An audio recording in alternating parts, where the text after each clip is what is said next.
Welcome to Cosmic Tea Hour 999 with Teresa Connolly Sider and our wonderful, amazing, brilliant guest, Ken Elliott.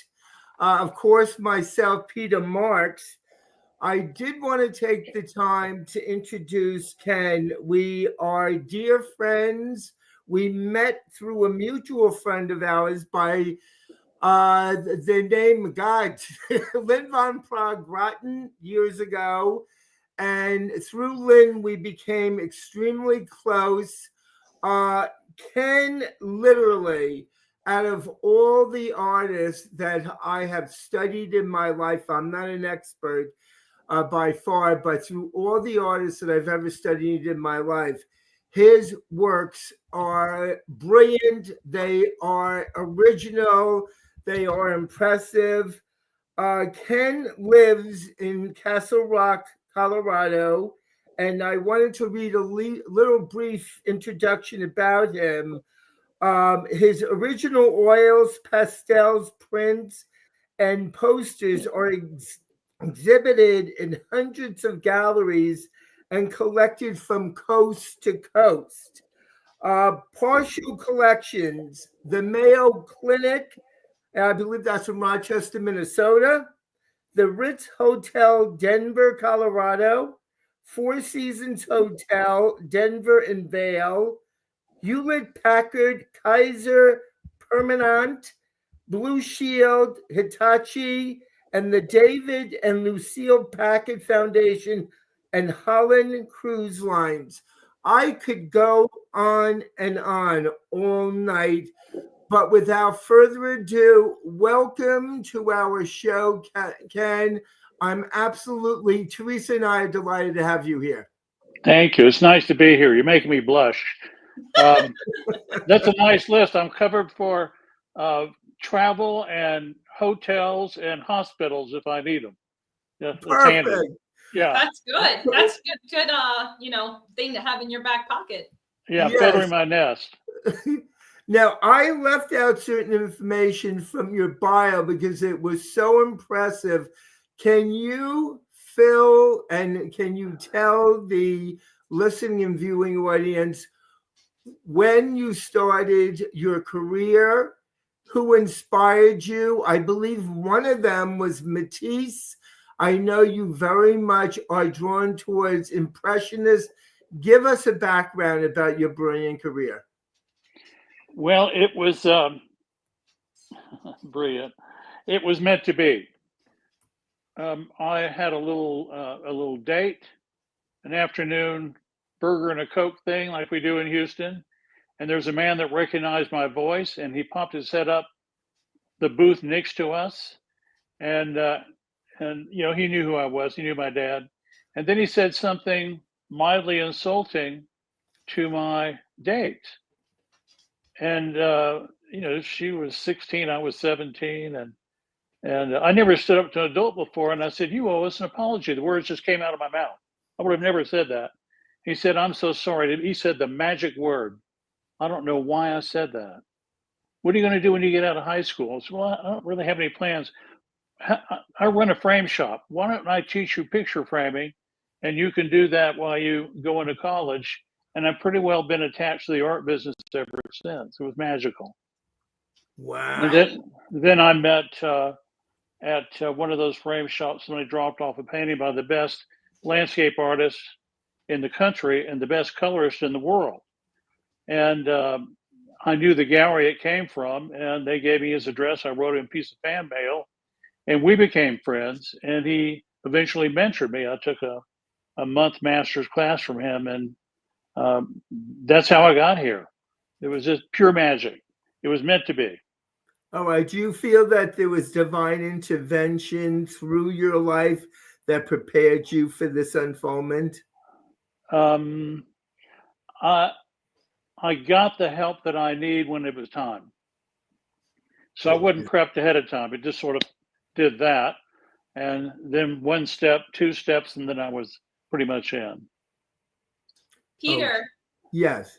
when you earlier when you were reading through Ken's bio, you had mentioned you used a word. I'm a little lost for it now, but his work is beautiful. It's piercing. It's intense. I want to use the word provocative, but it's like it's inspiring. It inspires life from you. What I'm curious about, Peter, being Ken's friend for so long, is what do you like about his artwork? What speaks to you about it? The one thing, wonderful question, Teresa. Several things, but I am fascinated by the colors that he chooses. The reason why I'm fascinated is because several times I have been fortunate enough to travel to the other side, and I want to say heaven, whatever you want to label it.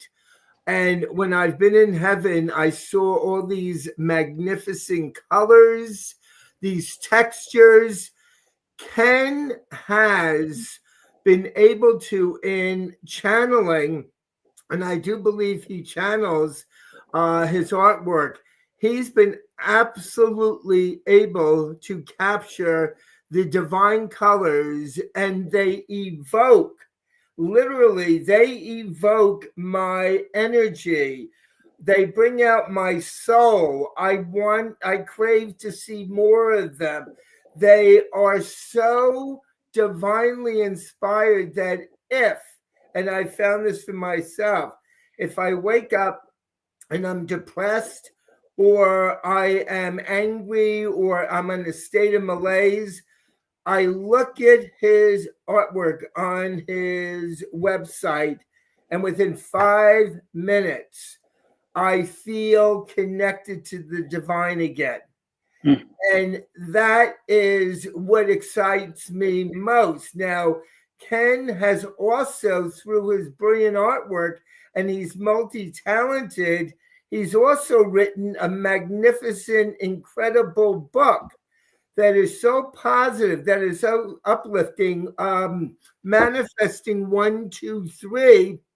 And I've read his book, and I actually have to say that and I've heard this from other people, he's got such a unique talent that after you own one of his paintings, or you view one of his paintings, it's almost as if you're in a therapy session and you're coming out of that severe abyss that you have fallen into. That's what his artwork does for me. I love it. There's one thing that I read on your bio when I was going through your website and learning about you. You said, I like to just make brush strokes. I just use big brush strokes. There's no such thing as a mistake. It's either going to be incorporated into the painting, or it's going to be a pleasant, happy surprise that I may not have intended, but it makes the painting what it is. So you just, with the worst, I would say, like, the enemy to the artist is the mechanism inside to edit as you create, and because then it blocks you or diverts your creative energy. So something that really spoke to me about your process is you don't bar yourself in any way. You just let it all flow out. And I think that in part, when Peter speaks about tapping into something and letting it take him in a positive way, your energy, in addition to the colors and what you paint, shines through, if that makes sense. Yes, I get that. If I'm doing a landscape, I'm not that free-spirited, but the colors are. And I just painted over a piece just an hour ago. It's a 6-foot canvas that was going nowhere, and I had another thing that was just a lot of vertical trees. And in about an hour and a half, I filled that in, and it's like halfway finished. That was completely just throwing things against the painting. So that's closer to what you just described. But usually I'm a little bit meticulous, but not in the color itself. I like what a famous painter, Richard Diebenkorn, said, and I'm going to paraphrase him. He said, mistakes, and to me, this is life, mistakes are the things that move you from one position to another. Oh, I like that a lot. Yeah. And I simplified it, but it's so true.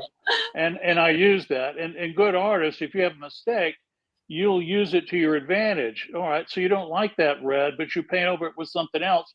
But little of that red come through because it has complexity. So my Yeah. mentor, Wolf Kahn, said his paintings proceed through a series of mistakes. There's another statement on life. Yeah. And Yeah. you make the best of those mistakes. And your life does this. But with the manifesting book, my idea is we're going to do this, but we want the trend line to go up. Absolutely. What inspired you to make the manifesting book? Well, I have a friend, Judy Goodman. I've known her for 30 years or so. She sees all the time, like Peter.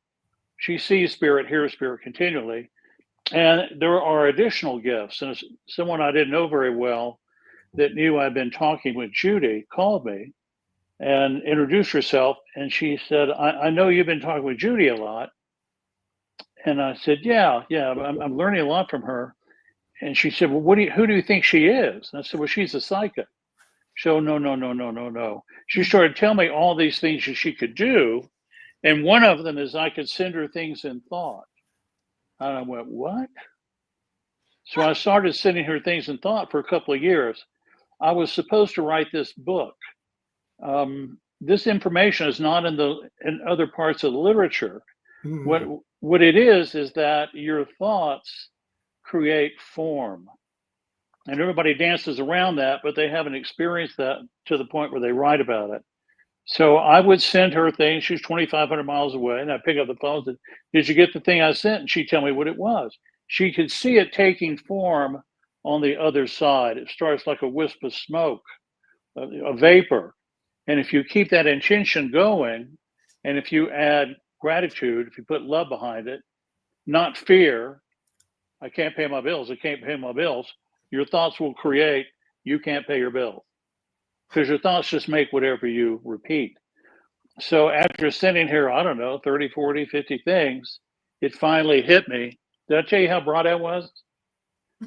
Not much brighter now. It finally hit me. Oh, I'm supposed to write a book about this. So I did. The book wrote itself. I've been talking about it. I had the book in my hand in something like 5 weeks or 6 weeks. It was in between the covers. It came together that quickly. That's beautiful. But it's a game changer. It's a game changer. Positive thinking is one thing, but there's a light switch over here, and I can think positive thoughts in the hopes that thing will come on. I put sticky notes on it, and I can do ceremonies and sing to it and all of that. It's not likely it's going to come on. But when you know that your thoughts create form, I know that light switch is hooked up to the power plant. So when I start repeating my thoughts, I am building something, and I have friends who can see those things take form. Judy is told me about things I'm manifesting many, many times. So she sees them take form in real time. I did that experiment too. It's in the book. That's awesome. With the gratitude, you just mentioned a key word because I work with this every single day. Oh, okay. I get up, I plan my day, I plan my schedule, and before I plan it, I give out the word gratitude. Now, not everybody does this in our society. And when I read your book and I felt the sense of gratitude for being able to read the book, I realized that our ways of growing, our ways of receiving blessings are through a perpetual state of gratitude. I wanted to ask you, before you actually paint what am I looking for? A pastel painting or oil, do you give gratitude before you actually create the painting? And how do you know, Ken, when you're done with a painting? Do you get a sense of completeness? Do you have any doubts that the painting is being fulfilled? How do you reach that conclusion? Well, to answer the second part, the professional answer is there's nothing else to do. Got it.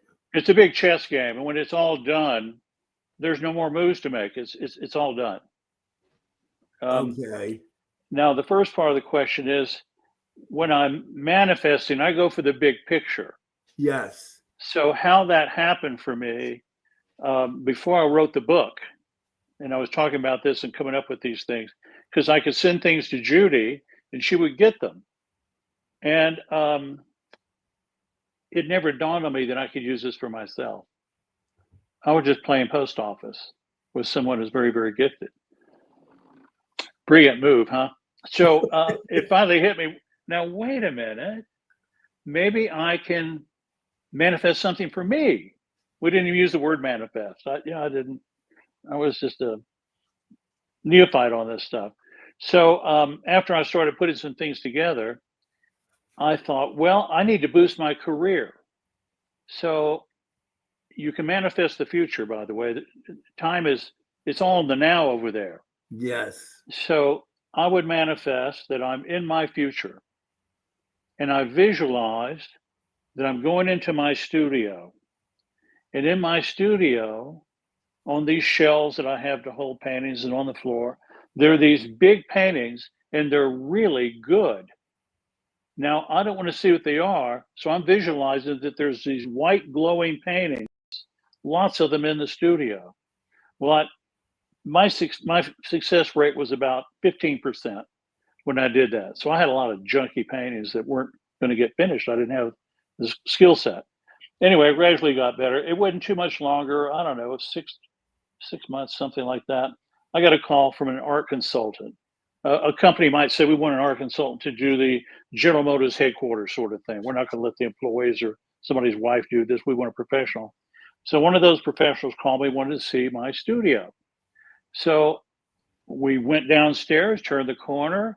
We walk into my studio, and it dawned on me for the first time, it was full of big paintings that were worthy. They were good. And I can't remember what she said. I was so shocked that I'd seen this come to fruition, manifested it. You saw it or you created it? Well, I walked in the room and the thing I'd been manifesting was on the wall, but I never made the connection. I'm just working on one painting at a time, trying to do the best I could. Yes. And a pro came in, I gathered all the stuff and made a little display out of it. And she's looking around and going, oh my God, this stuff works. This is my movie. I call it the movie. I'm in my movie. Yes. I mean, the future is now. It happened. It's happening. What I love is that you introduced only allowing for it. There was no fear. There was just, like that was going to be one of the questions I asked you since you wrote the book on manifesting. What we want easily happens for us when we are out of our own way. And I think that as far as manifesting goes, the majority of, say, the battle or learning the technique is unlearning the things that stand between you and what you want. So my question to you is, did you ever have fear? Because the way that you speak, it just seems like it was as natural as breathing for you. And if you did, how did you get over it? Well, the number one or the 1, 2, 3 is the technique, which is basically you visualize the future. And in that visualization, you're going to repeat it. Now, remember, you're making a puff of smoke over there that my friends can see take form. And that puff of smoke will start to congeal and it'll get more and more solid. It'll be full color, 3D, and it's coming over. So my friend who first told me about that is William Buhlman, Buhlman. He's an out-of-body expert. He's the best in the West. And he's got 4 or 5 books out now, a lot of CDs where you can buy, and you can do these sort of things about going out of body, which is quite amazing. So he's a good pal, and we're having a private conversation. He said, sometimes when I'm on the other side, when I go out of body, I go to this place and I can see these things that I put on my wish list in various stages of formation. Now, I get a lot of sideline stuff. I see a lot of manuscripts with Judy, Peter. They're talking about things that are not in the literature. They're just not going to discuss it. It's just too far out, or there's names involved, that kind of thing. So we don't put that out in the public. So he gave me this piece of info I never heard of, and I've heard a lot of stuff by that time. And I went, what are you talking about? And he said, yeah, if I wanted a van, I would have a little note. It might be on my mirror. And every day I see that thing about the van and this thing and that thing. And I repeat that. And when I go to the other side, on occasion, I'll be in that place. And there's that van I've been working on for, he's not really working on it, but he brings it to his consciousness. And that van started like a puff of smoke 3 weeks ago. And now 6 weeks later, it's got a form. And maybe a month later, it's pretty solid and it's red. That's what I wanted. And maybe a month or two, whatever it is. And sometimes these things take years because we get in the way. I'll come back to that. But that band is totally 3D. Now, I've learned from collecting over 400 stories, just about the easiest thing in the world to manifest is a car. Is that car? There's Wow. zillions of them out there. Cars, okay? One of the most, stories that I get the least is manifesting a partner. There's a lot more variables involved with a Yeah, car. you're your own independent soul. Push button windows, 4 good tires, that's not too hard. With other people, a lot more complex. Anyway, I don't want to discourage anybody from that because it happens all the time. But I thought, well, that's fascinating. So I told you the thing where I did the studio and walked into that. Yes. So the thing about fear, that's the number 2. So I got a new house. I manifested a new house. Can't believe I got the mortgage loan on that. Everybody said that.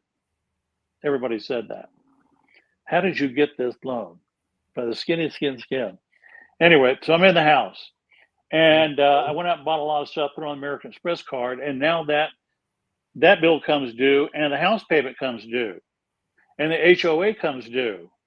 And I'm looking at, I think it was $9,000. Wow. Cash money. And a chunk of that is that house note. And I'm thinking, oh my God, I've got a 30-year fixed note. I have to hit a grand slam home run every month for 30 years. And the fear comes up and I can feel it. It's a bump and throbbing up here. And my head's going, and oh my God, we're right in the middle of that depression, 2 depressions ago when nothing's selling, all that stuff. And I got a call from the number 1 realtor in this area. We're good friends. And I told her about the manifesting story. I hadn't written the book yet. And she said, you need to do something about this. We're all going broke. You need to do something about this. We need some information.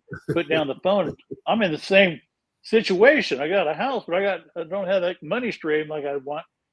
And so I'm thinking, all right, sports things, swing through it. If you're golfing, drive the ball, this sort of thing, follow through, all this guy stuff, sports channel stuff. It wasn't doing anything. Take the long 3-pointer. It goes, not working. And I'm getting seriously scared. I'm sitting on the couch in the nice big house, and I blanked out. And then it came in. That's what happens. It just came in. Take action on your fears. Now, I didn't hear it, but it's loud and clear. Take action on your fears. Yes. To the point I went, huh? Like, I'm getting back to you on that. What? Take action on your fears. And so what it was is if I needed more income, I need a second job. Or I need to mow bigger paintings. I need to do something career-wise. If I'm working in an office, I need to get a hold of a mentor and to get some help on this. So go to the boss and say, I'm valuable to the company for these reasons you might not have thought of. Can I get a raise? I mean, you get to work on this. Just don't sit around and worry, because your thoughts just create anything. This is gravity. And I'm as good as gravity as Arnold Schwarzenegger, using his name again. It's a natural law.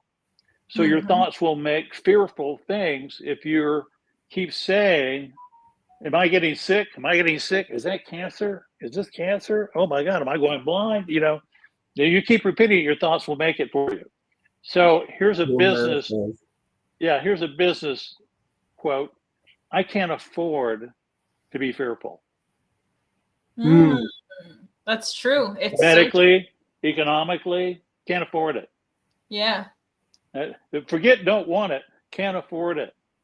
All right. So if you were to recommend to the listening and watching audience, what would you recommend? What modalities would you suggest if the average person hasn't reached the spiritual awareness or level that you have, Ken? Okay. Do a test. Do a test. I'm aggravated. Well, I had a woman who called, a good friend of mine, a barking dog next door.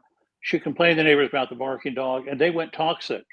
The kid, mom and dad, they went toxic. They would cuss at her from the window, play the music real loud, leave the dog out. She built a nice patio and a cover and, got under her savings to do this beautiful thing for herself.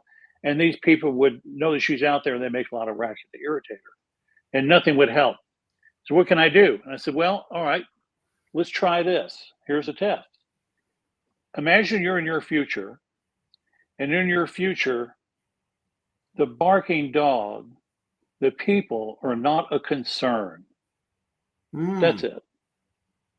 Big word, big phrase, not a concern. We don't know how. Yes. The dog doesn't have to die. They don't have to move away. The kid doesn't have to go to college. They all go mute and deaf. No. It's no longer a concern. I don't know, about 3 weeks later, might have been 2 weeks later, she called me and said, you're not going to believe what happened. I said, try me. I like those calls, Yeah, try me. She said, I woke up, spent half the day around the house, whatever it was, and I realized that dog didn't bother me. And then I sort of just, kind of clicked, just was more aware. The dog was barking his head off, but it didn't bother her anymore. I love that. Neither did the people. Wow. It was no longer a concern. So did they actually, were they able to rise above these minor disturbances and realize that they had a spiritual breakthrough, an epiphany? Did they connect to the etheric level where these things were no longer a major bother to them? Too complicated. It just happened. It just happened. Okay. Yeah. I wrote a story up. It went out on the newsletter today. By the way, it's www.manifesting123.com. Yes. And he contacted me. He needed, needed some more income. He called it folding. I need folding money. I need more folding money. And right away, he got back to me and said, I found a billfold that had, quite a bit of money. I don't know, $50, $60, $100 or something. Folded money. He said he wanted wads of money. It was a folded billfold. And then he found some wads of money, like $25, just crumpled. It had blown away. The guy has, this is now 6 years, I think he's found 6 or 8 billfolds. He finds, 10s and 20s and stuff like that all the time. He can't return those. And he manifested some circus tickets. So that was the manifesting story today. So it happens over and over and over. So people can just test it. And it could be, there's a big businessman. I mean, I've got over 400 stories, so I can do this for a long time. Is that all? Yeah. Mine are folded in there. I got plenty of those. I don't use my name.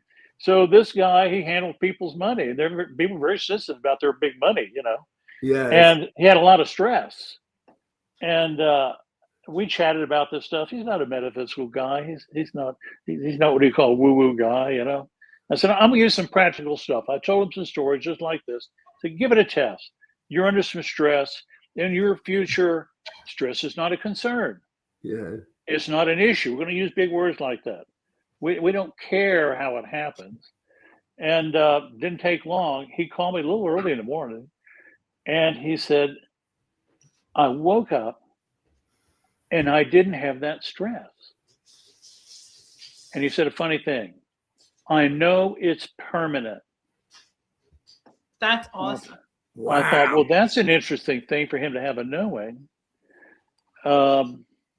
So I got another one, a woman who's a hairdresser in New York, not a very happy person. And she had had a session with Judy and told me that. I called Judy and said, well, this person wants a manifesting session. And she talks, it's hard to break in to get her information. She doesn't seem to be very happy. And Judy said, well, you know, do your best. And so we both said threw a little prayer up there, whatever those are good for. You know, Yes. I've never had a tour of the prayer department, so I can't tell you with any certainty about that. But it seems to work a lot of times. Anyway, so we had her session. She called me back a little early the next morning, and she said, I woke up and I'm so happy. What did you do? I said, you did it. You know, you said in your future that you're happy. And I didn't. I said a prayer for you. I didn't involve Judy in that. I didn't tell her about that. And you know, she went in to do what she was doing, and got back to her again. And the people she works with were spotting it too. She was happy. She said two things. I haven't been this happy since high school, and I know it's permanent. Oh, I love that. Now, I love the permanent. who is sending that message out? Where does that come from? Yes. Who put the cherry on top of that? I have no idea what that's about. One morning I woke up, and as soon as I woke up, I knew this thing. I went in the kitchen, I slammed my hand down on the counter. I said, I know how those women do it. I'm not going to be lonely ever again. It's not going to happen. Now, I can get a little sad or whatever, you know, but I'm not going to be lonely ever again. And I knew it was permanent. What the heck is that? Now, in this case, my manifesting it's all a happy place when I'm in my future. I didn't specifically say I got a lonely problem and I need to fix this. No, it was a side effect of all these other things that I do. But it really hits you right between the eyes to the point that I got a phone call from these people, and they knew it was permanent. Now, someone had texted in about how do you keep your mind from racing while you're doing this? So I'm the guy that wrote the book about it, and I'm really not very good at doing this. How do you shut your thoughts off while you're manifesting? Yes. I have the same problem, and I go to sleep. You know, it's you know, I've been doing this for so many years. Open your hymnal to page 32. You know, and there's no get up and sit down. They do that in church. So you don't doze off. It just dawned on me. Anyway, I don't worry about it. I just pick it up where I left off. I'm putting a thought out there. And every time you make a thought, it's like you're making a stack of Xerox paper and you put another piece of paper on there. This is for the van. This is for the van. Phone rings. Oh yeah, where was this is for the van. This is for the. Pretty soon that thing is just really solid over there. And by the way, there's this thing called, I call it the equivalent of money, and somebody gifts you the van. I can't tell you how many times they got a van as a gift. One of my favorites is somebody had a really older car, and there's a horrible hailstorm, one of those golf ball size things. I'd never seen this since I lived in Texas. She sent me a picture. It looked like it had been shot through with a machine gun. It had 25, 30 holes in the front and the back and dents all over it. Went right through the windshield and left, you know, a hole in the windshield like a bullet, bigger than a bullet. And for, I think it was $650 in her insurance, where it was worth, she got a car that's 2 generations up. It's not a jalopy. but it's a nice used car, It's nice. which is a thrill because she couldn't reach it without that completely obliterating the other one. The equivalent money just fell out of the sky. People get checks in the mail. I still get stuff like that. I get these wacky sales. I sold a painting that is 15 years old. Somebody decided to put it in the window and it sold, and it was very expensive painting. And that was a very nice payday. Very nice payday. Wow. And the other, Sorry, I have a question, and I like that we're on this theme of manifesting, but we do also have some artists who are young artists in their field who are watching along with us. A couple of different people, you know, were interested in your career. What advice would you give them? You know, because I want to say you thrive on only your art career. You're not doing a job while you're doing art. So what advice would you give to them on how to flourish in their career like that? A couple of things. I had the good graces to get a superb mentor. And from the information that I got from that mentor, I called another high caliber artist. I used to talk to these two guys and say, you know, Forrest Moses, I talked to Forrest Moses, and I'd say, you and Wolf Kahn are the two best landscape painters in the country. And he'd say, well, who are the other three? So I went high and called Forrest cold, but I could talk the talk because I'd had a good mentor. And we became very close friends. He never taught me anything about painting, but he taught me about how to keep standards up, that kind of thing. So it's hard to make what I call fine art without a mentor. You're just not going to pop out and do Mozart. You're going to have to take some piano lessons. And the better the teacher, the better. Kind of thing. That's the first thing. And as an art dealer and as a painter, my mediocre work sells in a very mediocre way. My good work sells a lot better. Now, here's the other thing about the art business. Just because you do something really, really well, you do a really good painting, it guarantees nothing. Guarantees nothing. It might not sell for a while. Yeah. Now, a businessman who had a very high-end grocery store, I mean, the prices in that place were out of this world. And I asked him, I said, I worked at a grocery store for a while. What is your philosophy? And this is on the business side, not the art side. He said, if you do something really, really well, making money is a side effect. Oh, true. Yes. So those are sort of two sides of the coin. But basically, you want to be able to make really, really good work and stand out with the quality of your work. And it doesn't matter so much what the theme is, whatever you're doing, it's on a higher level creatively, or it's in the way you high style. You know, there's a lot of ways where you can hit a high bar. And the galleries are looking for somebody who's going to make them money too. So you want to be able to support better prices. And so that means get that mentor, get him with other artists, kibitz, knock around. I had been in the art business for a long time through frame shops and then a gallery for a short time. And when I decided that I wanted to be to paint, this before I knew anything about manifesting, I had to learn how to draw. So I got a how to draw book. And I got to page 44 and I said, well, I don't want to do figures. So I started doing landscapes. So I skipped half the book.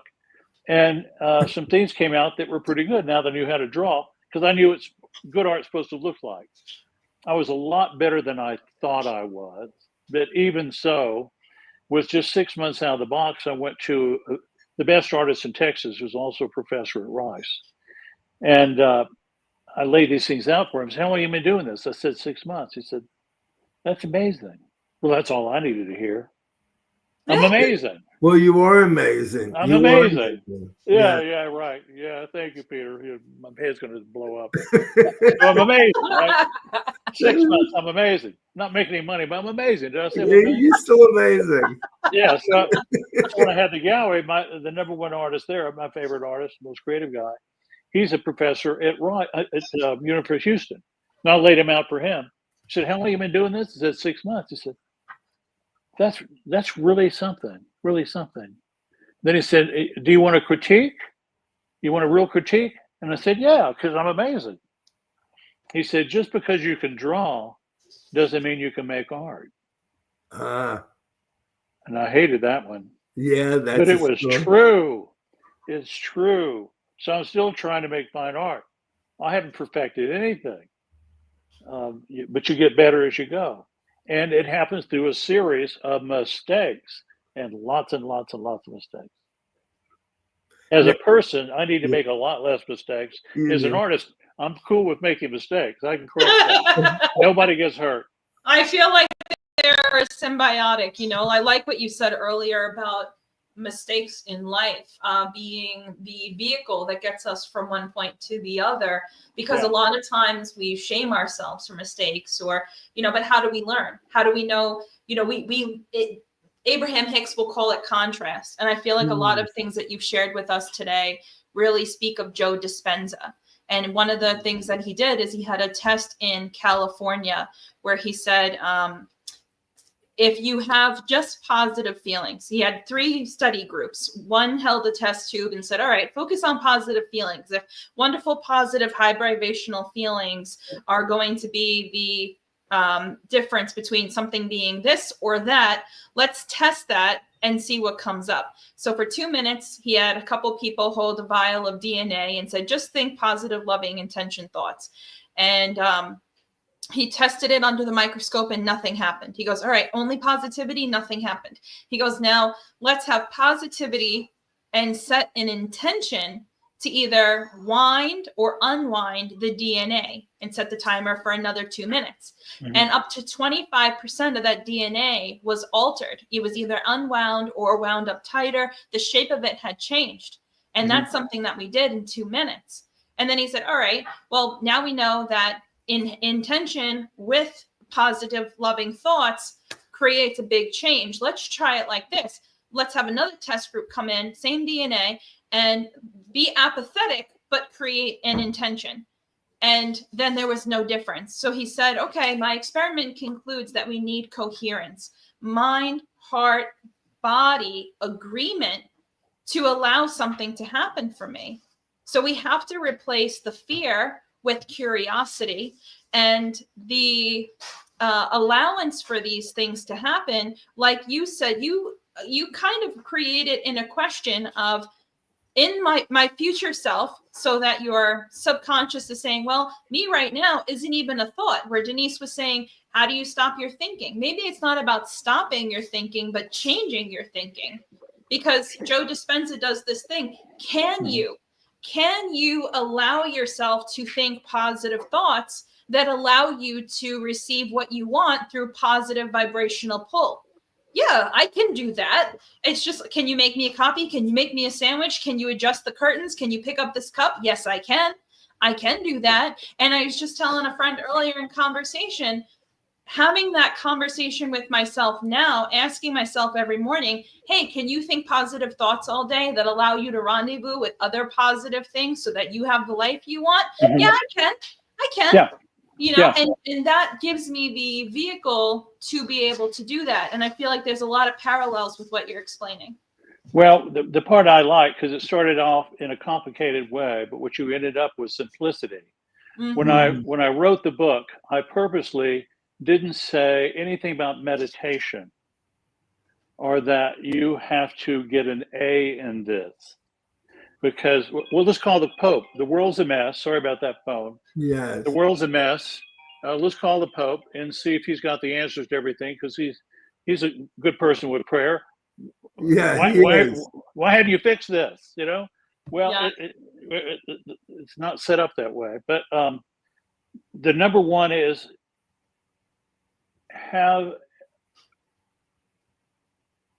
you want an intention and you keep it simple. You want that new, I hate the word want, because Everything over there is very literal, by the way. Yes. When you're on the other side, if you say Paris, you're in Paris. If you say, a mocha, you're in Paris with a mocha or your favorite coffee. It's just instantaneous. Ice cream, 2 dips, boom, boom, boom. So if I say I'm wanting something, then you will create wanting. And I don't want don't get tripped up on that because I experienced this over. Okay. When I was brought over to the other side, I automatically thought of Mother Mary and Jesus. And when I was over there, as I was thinking about the presence of Jesus, instantaneously in front of me, there was Mother Mary and Jesus. And then I thought about a magnificent garden. I just saw it come up. As I was thinking about it, it was created. So instantaneous. Unlimited real estate over there and unlimited creation. It's all, everything over there is a construct. Yes. This is a construct. This was a tree. How many man hours, thousands of man hours does it take to, bring a piece of paper to me? All the gasoline and trucks and insurance policies and all. Oh man, can't figure it out. But it's a construct. I have a favorite. Oh, go ahead. No, I have a favor to ask you. If you can't do it, I won't be insulted. I would love so much if our audience could see what you're working on for the institution, the picture, the big picture. Is that possible? Yeah, I'll just walk the computer downstairs. All right. I would love for them to really see your true creativity, your magnificence. Okay. I'm one of your greatest fans, not because I have to be. I just, no, not even that. There isn't enough money that you could pay me that would promote your work. Now I know how you live in such luxury, Peter. Yeah, now I would love for the audience to embrace. We'll do that. Yeah, we'll do that. So to go back through this, number one, and you keep it simple. Pick up where I left it off. Yes. You want that new job. You want that better job. Do not say, I've got to lose 5 pounds. I've got to get a new car. I've got to get a new wardrobe. Yes. Right. I'm in my future and I just love my job. Didn't say what it was. Didn't say where it was. Might be working out of your house. I just love it. And it's so satisfying and it works for me financially and it's so fulfilling. It's my heart desire. And they love me. They're the people I work with and I love them. It's just perfect. Here we go. And I'm so grateful. Gratitude. Yes. Yes. Gratitude. The first time I sent something to Judy Goodman, I'm going back to where that stranger called me and said she's a psychic. So, oh, no. You consider things in thought. So I called Judy up. She had a birthday. I said, I'm going to send you something in thought tomorrow on your birthday. She said, okay, what are you going to do? Well, I'm going to think about it really hard and send it to you. She said, look, you're going to send me, did I do that? Well, because that was me. And she said, look, you're going to send me a gift. It's going to come from your heart. Just take 2 or 3 seconds on this. I will get it every time. So the next morning I got up. I live in Houston, Texas, born and raised in Houston, Texas. And I know everything. I know how to do this, even though I don't know anything about it. I can fly an airplane. I don't know how to fly an airplane. So I'm going to send her something in thought, and I'm going to send her, she said, keep it simple, a yellow rose and a simple silver vase. Okay. Yes. So you don't have to be an artist. You don't have to visualize it. You just say it, take 2 or 3 seconds. And remember the thing about it's going to come from your heart. Didn't give it a thought. So I just crammed that thing on that thing, silver vase, yellow rose, and went to work. I was worthless at work. Went back for lunch. Okay, yellow rose, did all this stuff. I'm just going to grind this thing in. And I called her up. and I said this so many times, did you get the thing I sent? She said, yes. I said, well, you got to tell me what it is. She said, was it your intention to send me a yellow rose? Well, yeah, I just choked up on that. I've seen this on television, but when it happens to you, that's another thing. Right. And I went, yeah. She says, what is your intention to send me a yellow rose? She said, a rose. This is a yellow rose. Rose. And I said, yes. She said, well, that's not what I got. I went, what? She said, look, I'm looking at a rose that's all aglow. It's been dipped in gold and it's all aglow. Well, I didn't do that. Had nothing to do with that. And it's in a vase, Yes. And I said, well, I didn't do the gold thing. And she said, I know. Somebody else did that. They knew you were going to do this, so they want to get in on it. And I said, well, what are you talking about? This is getting more and more weird. And I want to preface this. This is not the trio holy roller hour here. But I said, well, who could do that? We talked about thought. It's instantaneous over there. And I sent you something in thought. So who could take thought and embellish it and send it on their way? She said, big guy. So what do you mean, big guy? She said, JC, big guy. She called him JC. Jesus Christ. I can't put my arm around that. Give me a break. But I'm thinking, a lot of people go, oh, thank you, Jesus. Thank you. And I'm going, oh my God, Santa Claus really knows what you're doing. Oh my God. This is really bad news. I was underjoyed. Yeah. Woo. So, and I said he wanted to get on it. So every once in a while he would do something like that when I'm sending her something. He's a beautiful gift giver. But I'll get away from that subject. But every time I sent her something, she got it. And one time I just did something in real time. She's on the phone. I'm going to put a Daffy Duck in that chair.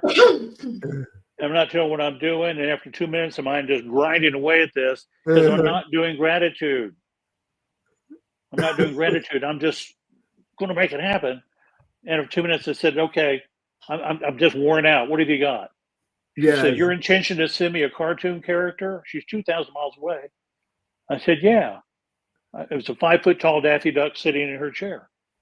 She said, well, you're doing wimpy thoughts. I didn't put gratitude on it. So you're getting a wimpy result. So there's a 2.5-foot tall cartoon character. He's got cartoon colors on him, little skinny arms, little skinny legs. Also, to seal the deal, I had a handmade sign on a stick, like a ruler, and it had love written on lipstick.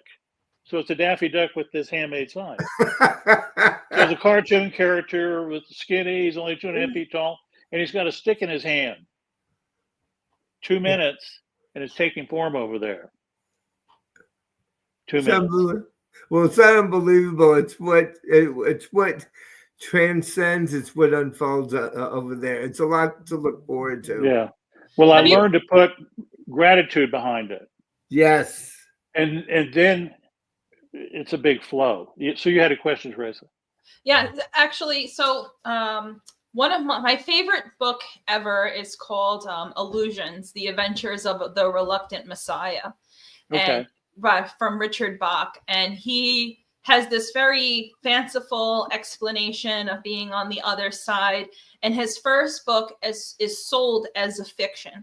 And 2015 comes and he releases a second book that he wrote in a series of months. And he releases it as a nonfiction. And as I was reading the first book, his whole premise was, what if Jesus was one of us? What if God was one of us, came down here to earth, befriended us, became our best friend, and walked us out of the illusion of what we believe life to be and into all that is. And then in the second book, he elaborates on all of his characters. In the first book, you're led to believe that it's all fiction. But in the second book, he lets you in on that his teacher was really his teacher and these characters were really this character. And the second book is all about how he's a pilot and he got into a horrible plane crash. His plane real, got caught on a power line when he was landing, and totaled his plane and pretty much totaled himself.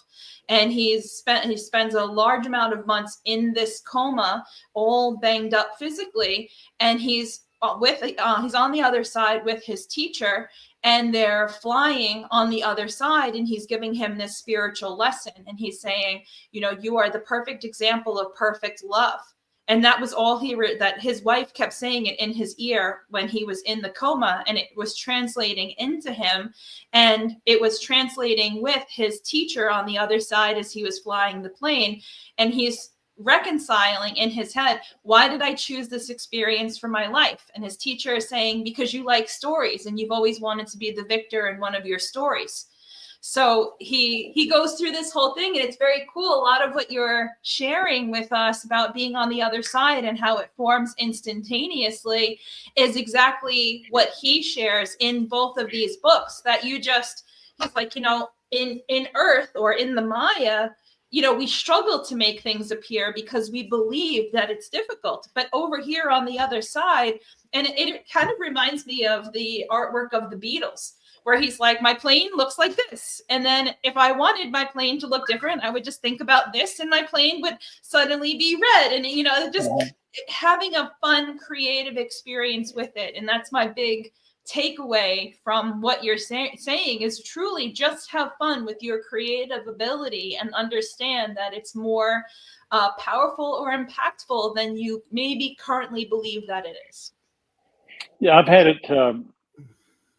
It's been demonstrated to me hundreds of times through the stories, and then, many, many times in my own life.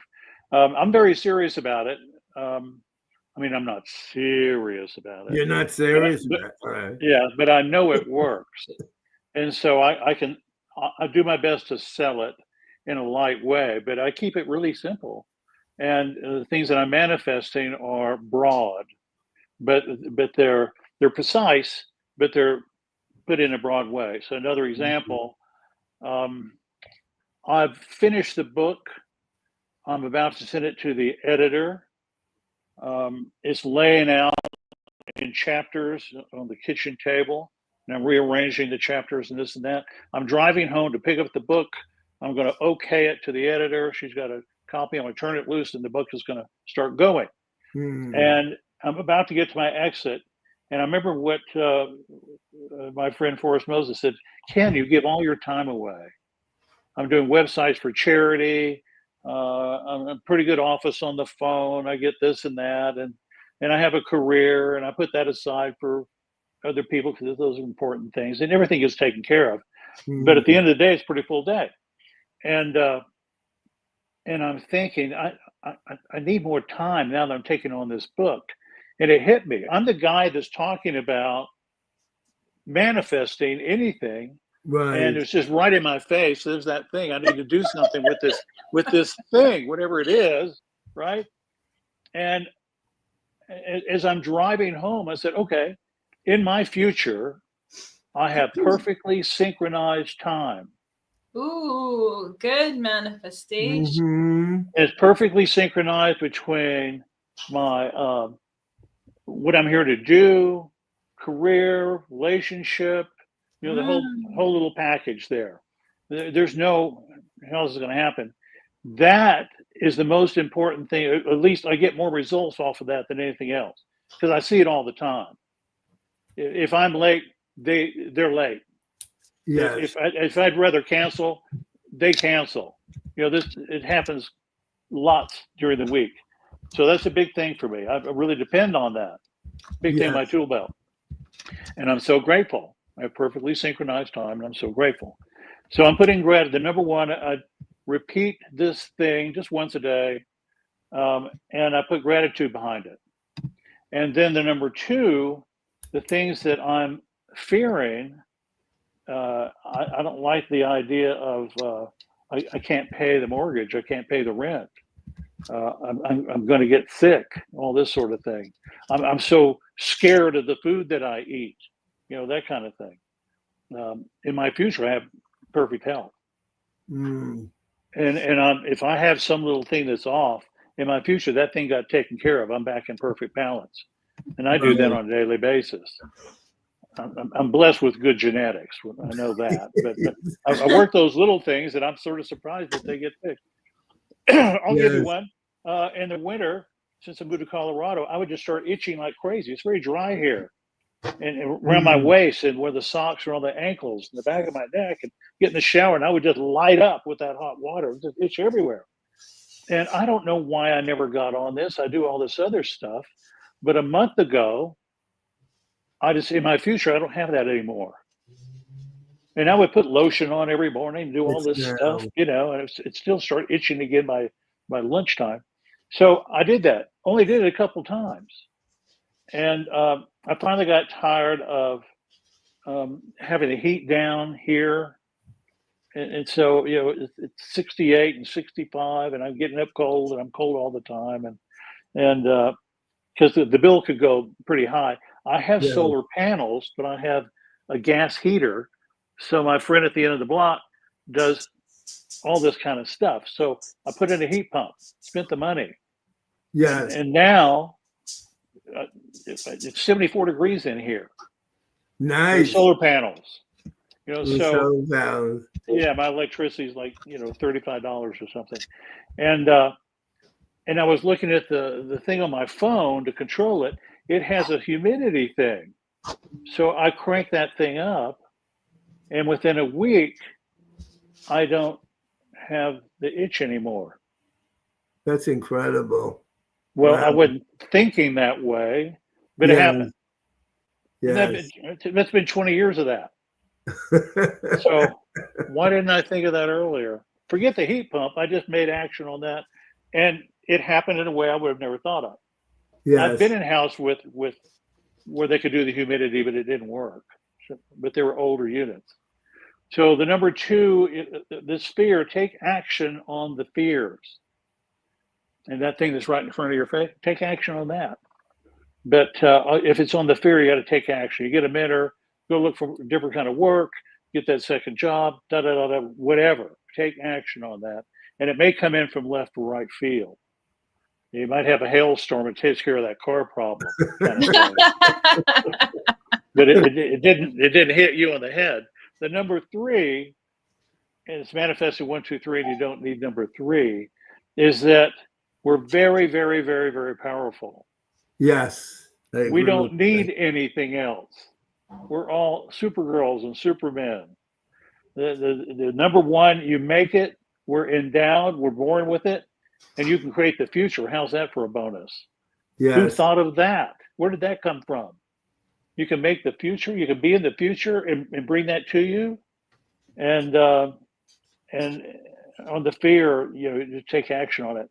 Right off the bat, I had 2 different women. I hadn't written the book yet, but they both had husbands. And they were problematic. They had identical plans. They didn't know each other. When the youngest child went to high school, they would divorce their husbands. On the same Thursday, and they did their manifesting, like 2 weeks of this stuff, 3 weeks of this stuff. On the same Thursday, they called me and said, my husband just popped up and he wants a divorce. And I'm going, oh my God. Because I just got that call, hung up, and I got another one. I went, what have I done here? I don't know what I'm doing here. This is not, oh no, this is not good. You know, what's going out into the world, this stuff I'm talking about. And and they both said, well, I said, well, are you manifesting your future? Yes. Well, tell me what. And they both said, well, it's Christmas or it's Thanksgiving, and the family's all together. We're having a wonderful time. Is your husband there? Oh no, he's not there. Oh no! Did I kill him? did I write a script and I killed off the husband? What the heck did I do? You know. But it happened, and it was kind of scary how quickly it happened. And everybody's happily ever after, all 4 of them. You know, yes. But that was a pretty coincidental piece of manifesting for me. And I said, I need to write this book. So I kept talking about shoulda, gonna, fixing to, you know. Yes. And I didn't put it in my future that I have the book. And I'm with a friend. We went to a steak place. And I'm telling them about this. I'm telling everybody about it. I'm going to write this book, you know. I'm doing this book, right? I'm going to, shoulda, and I've got some notes. but I don't have pages of anything. It's all up here. Oh, it's all in And your mind. Okay. yeah, the waitress comes over, and I get this little zing on the waitress, little hit. She comes back around, and I said, "Do you ever ask for things? You ever make wish lists? You ever manifest things?" And I've done this enough times that it's either an A or B kind of answer. And she said, "Yeah, I do that. I do that. I just started doing that." And I said, "Well, what sort of things do you manifest?" She said, "Well, I manifested to get hit by a car." What? You I manifested to get hit by a car. But what happened? So I got hit by a car. Oh my God! Well, why would you do that? She said, "Well, that waitress over there got hit by a car. She's in a crosswalk, and she just got nudged, but she got a $30,000 settlement. So I asked to get hit by a car. And when you got hit by a car, were you hurt?" She said, "No, but I didn't get a settlement." I said, "Oh my God. Well, what kind of advice?" Because I'm thinking about the book. This is going to be the last story of the book right here. I have to write this book now. I said, "Well, what kind of advice would you give us?" Said, "Don't ask to be hit by a car." So I think it's the last story in the book. It's a wrap, So I had to commit to make this thing happen. It's incredible, absolutely incredible. We're gonna have to do a part 2 of this show. Let's do it. I love that. That sounds great. All right. You want me to run you downstairs? We'll do part 2 later. Well, we can look at artwork later. Yeah, it can't be tonight because I actually had a call that somebody's in crisis tonight. Okay. But yeah, I would definitely like to arrange for another program to follow up with the artwork. That'll be fun. That will be definitely fun. Okay. There's definitely more in common and stories to share for all of us. And there was a lot of positive feedback. Everyone who's watching along with us tonight has really enjoyed you being here, including Peter and I. So thank you very much for being here with us and giving us your time tonight. Thank you. And when you go to my website, manifesting123.com, go to the interviews. And I'm giving it all away. This isn't like you get a nickel's worth and then you pay $15.95. Go listen to those interviews. I lay it all out for free. Can you also let our viewing audience know? Do you do any type of remote teaching? Do you provide art classes through remote? And if you do, how does one sign up for them? Go to my art website, Ken Elliott, ELLIOTT.com. Yes. And I give classes in person, and I do mentoring on just like this, FaceTime. You do mentoring, and you also do life coaching, or do you do? Yes. You do. Yes. Manifesting coaching. All right. So can you announce it one more time so our wonderful audience can reach you? Yes, KenElliott.com. And then manifesting123.com. Perfect. Ken, I am so thrilled.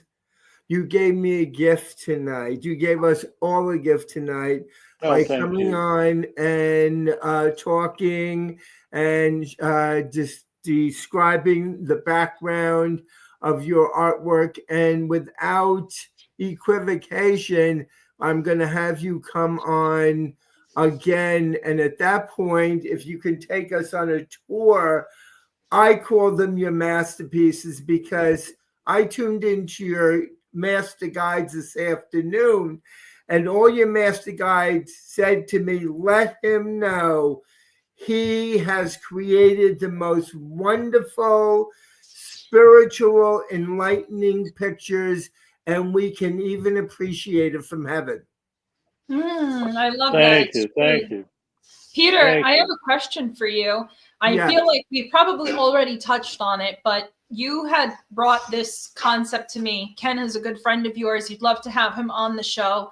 What was your feeling? Why bring Ken on the show? Why bring Ken on the show is because I have experience growing up artists. I've seen their work displayed throughout New York, New Jersey, and Connecticut. And I love Ken because he mixes his spiritual beliefs, his ideologies and his philosophies with his talent in art. He is multi-talented from the point of view that he can actually describe in verbiage how he creates his work. And frankly, I have artists in my family that I'm related to. I look at their work and I look at Ken's work, and I put him up there with the masters. Why is he on the program? Because he's the best. Aww. Well, thank you. Thank you. I'll see if I can live that down by the end of the day. Right? You got your tissues handy, Ken, so when you get off the show, just dab. Yes, yes, yes. And the guides are saying yes, yes, yes, and they are just so they're using the word. They're saying we are so excited that he continues to create what we have available to us in heaven. So you are providing individuals with each painting. You're providing individuals with a glimpse of what they're going to see and witness when they transition from this world. I'm hearing each picture is a doorway. And absolutely. That you are transported, transposed in every painting. So thank you for creating that. Thank you. We'll touch on that at the next show. And Peter's going to play that piano for us, too. I mean, a full dress up. He promised me dress up.